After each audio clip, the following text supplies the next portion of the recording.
मंडळी, रथसप्तमीच्या तुम्हा सर्वांना खूप खूप शुभेच्छा। तर आज माझी आई पूजा करते आहे रथसप्तमीची, त्यासाठीची तिची सगळी ही तयारी चाललेली आहे। तर हे जे फुलं आहेत हे सगळे आम्ही रविवारी संत संघामध्ये पायघडीसाठी वापरतो आणि पायघडीसाठी वापरलेली फुलं हे नंतर आपण देवासाठी वापरत नाही, त्याच्यामुळे मग तिने हे साठवून ठेवलेले आजच्या दिवसासाठी। आणि आता ती छानपैकी रांगोळी काढते आहे फुलांची। तर फुलांची रांगोळी काढणे किंवा त्याचं डेकोरेशन करणे हे तिला खूप आवडतं, त्याच्यामुळे हा सगळा कार्यक्रम तिच्याकडे असतो जेव्हाही आमच्याकडे कुठली रांगोळी असते तेव्हा। आणि संत संघात पण जेव्हा डेकोरेशन करायचं असतं किंवा रांगोळी काढायची असते, फुलांचं काहीतरी सजवायचं असतं, तेव्हा सगळा कार्यक्रम हा तिच्याकडे असतो। तर आजच्या दिवशी आपण मातीच्या मडक्यामध्ये भात शिजवत असतो आणि तो देवाला नैवेद्य दाखवत असतो। पण आता जर हे आम्ही गावी करत असतो तर इथे छानपैकी आम्ही अंगणात रांगोळी काढली असते, त्याच्यावरती छानपैकी लाकडं वगैरे ठेवून त्याच्यावर मडकं ठेवलं असतं आणि शिजवलं असतं। पण इथे काही आपल्याकडे अंगण वगैरे नाहीये, त्याच्यामुळे गॅसच्या ओट्यावरच तिने एक गौरी पेटवलेली आहे, त्याच्यावरती राळ आणि थोडासा कापूर घातलेला आहे।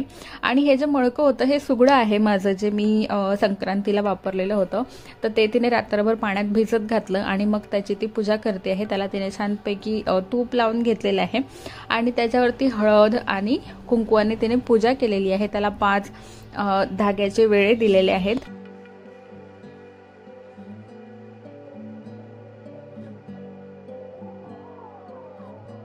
आता गौरी पण एकच आहे आणि त्याच्यावरती पूर्ण शिजायलाही पण पाहिजेत तांदूळ, त्याच्यामुळे थोडेसेच तांदूळ घातलेत तिने, अगदी एकदम थोडेसे।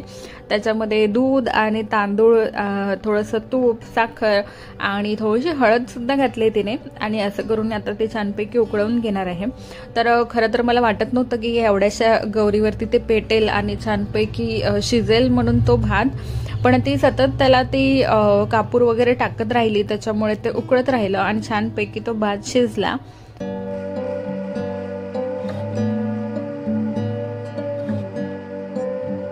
इथे तिने रवा भाजून घेतलेला आहे, छानपैकी शिरा बनवलाय आणि तो गुळाचा शिरा आहे, त्याच्यामुळे थोडासा ब्राउनिश शेड आहे त्याला। त्याच्यामध्ये थोडेसे काजू बदाम घालून आणि वेलची पावडर तिने घातलाय आणि अशा प्रकारे आपला प्रसाद सुद्धा रेडी आहे। तर आता इथे ती देवाला नैवेद्य दाखवते आहे। तर अशा प्रकारे ही साधी सिंपलशी पूजा आम्ही केलेली आहे। तुम्हाला कशी वाटली मला नक्की सांगा, तुमच्याकडे कशी साजरी केली जाते ते सुद्धा मला नक्की सांगा आणि चॅनलवरती तुम्हाला आणखी कुठल्या प्रकारचे व्हिडिओज बघायला आवडतील ते पण मला नक्की सांगा। आपण नेक्स्ट व्लॉगमध्ये भेटूया, तेव्हापर्यंत बाय बाय।